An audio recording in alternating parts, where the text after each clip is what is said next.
Bien, bonjour très chers téléspectateurs. Pour cette partie, je dois pouvoir vous montrer, toujours avec Naviat Structure, Naviat Rebar, comment vous pouvez ferrailler ça. Ça, ce sont des voiles de mire en béton armé avec cette forme-là. Maintenant, quand vous êtes un ingénieur, vous êtes sur les chantiers et vous retrouvez des vases cas là, comment vous pouvez générer des armatures avant de faire des plans de présentation. Quel type d'armature et comment vous pouvez les générer. J'espère bien, avec Revit, manuellement, vous pouvez les faire, mais ça peut prendre plus de temps. C'est la raison pour laquelle Autodesk a permis à ce qu'on développe des plugins, des extensions comme Naviat Rext pour la version 2019-2020 de Revit. Voilà, et comment on fait? Il faut aller seulement ici, je vais sélectionner mes murs. Je sélectionne ces murs ici et ces murs ici. On appelle des murs coins. Comment vous pouvez placer des armatures sur des murs coins avec Revit Structure, mais en utilisant l'extension Naviat Rebar. Et alors je vais là, je clique ici, vous voyez directement Wall Corner, parce que les corners en anglais, en français c'est les coins. Comment vous pouvez créer, générer des armatures, quel type d'armature et de telle façon, de quelle manière vous pouvez les générer sur ces coins là. Et voilà comment Revit et Naviat vont nous montrer cette facilité là avec plus de précision, comment nous pouvons générer ce genre d'armature. Tu vois que c'est très riche et ça facilite de gagner plus de temps lorsque vous voulez exécuter un projet. Et voilà, tu vois comment ça me donne. Directement, je vais ici. Et là, qu'est-ce que moi je vais faire? De là, je vais juste aller là. Je vais là, sur le paramétrage. Je vais voir quel type de... Je vais toujours utiliser la norme française. Pour ce qui est des matériaux, je vais utiliser Aerocode. Et pour les armatures, même chose. C'est OK. Et puis, je vais aller là. C'est ça la géométrie. Tu vois, c'est ça la géométrie de mon mur. Mes murs coins. Ça me donne cette géométrie-là avec une hauteur de 3 mètres. Et maintenant, pour maintenant placer des armatures dans le sens horizontal, voilà. Donc, dans ce sens ici. Les armatures dans ce sens et dans ce sens ici pour ce mur ici. Voilà. Nous allons d'abord choisir le type d'enrobage qui est comme de 20 mm. Et les espaces entre mes armatures sur le coin de mon mur, comment ils seront espacés. C'est ça 50 mm, ça 50 mm. Dans ce sens ici SM et dans ce sens ici SS. Comme vous voyez là-bas. Si je vais par rapport à mes calculs, je peux maintenant placer soit 20 mm les espaces entre les armatures, mais ça c'est quand c'est déjà bon. Ça c'est l'encourage. L'encourage, vous prenez cette valeur qui multiplie les diamètres, c'est automatique. LM. LM c'est cette hauteur ici. Là, dans le sens horizontal, mes murs vont être de quel, donc la longueur de mes murs. Tu vois ici on met 80 cm. Par exemple moi je peux mettre 100 cm. Donc 1 mètre. Tu vois directement, ça se calcule automatiquement. Et là, je mets 100 cm. Ça se calcule. Donc, dans ce sens ici, donc il y aura un décalage de 1 mètre, un décalage de 1 mètre dans ce sens ici. Et par après, maintenant, je vais choisir des armatures.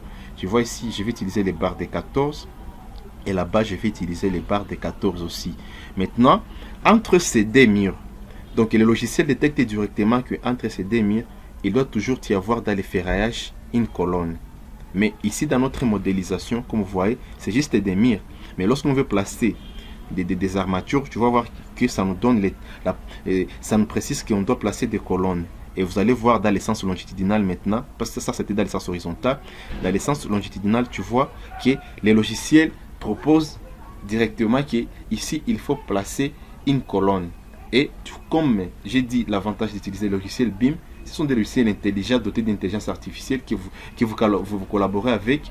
Déjà, ça te donne cette possibilité-là. Déjà, tu sais que quand je vais faire le coffrage et le ferraillage, je vais mettre une colonne. Mais lorsqu'on va couler la dalle, on ne saura pas que là-bas, il y a une colonne. Bien que ce sont des murs voiles.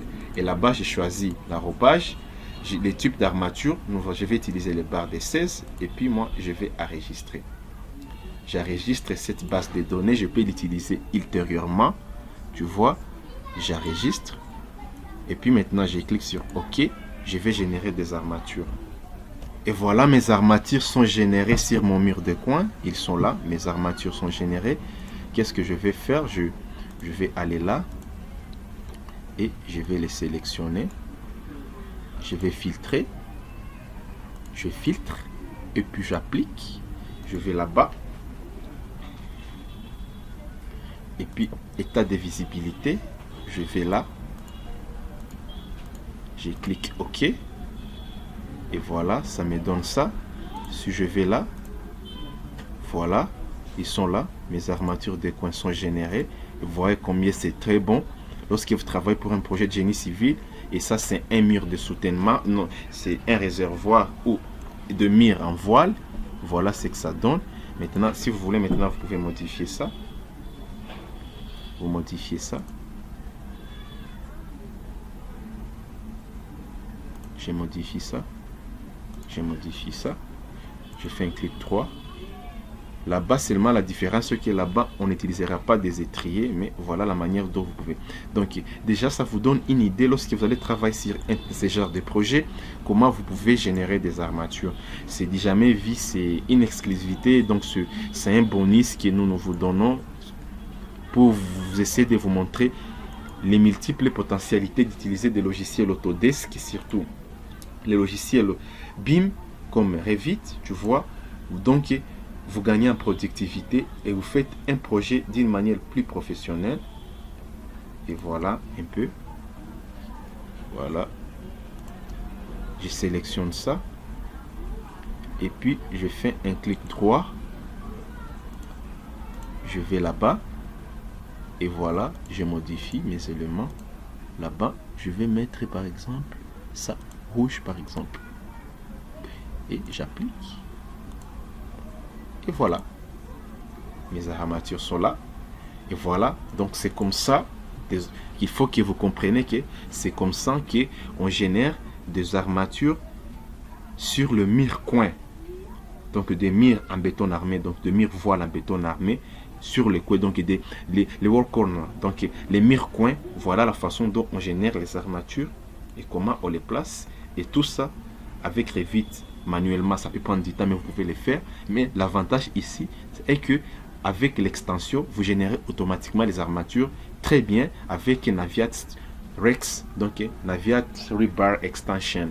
Donc c'était ce que je voulais vous montrer de la façon dont vous pouvez générer des armatures avec des coins avec Autodesk Revit en utilisant l'extension Naviat structure, donc Naviat Rebar Extension. Ici j'ai mis 1 mètre. Si je peux mettre 80 cm, ça va se réduire. Dans des grands projets, vous voyez ce genre des histoires et maintenant je vous montre comment vous pouvez les faire. Quant à moi, je vous dis merci et on se retrouve à la seconde session où je dois pouvoir vous montrer comment vous pouvez générer automatiquement des armatures sur une semelle filante comme celle-ci avec Revit. Merci et à tout à l'heure.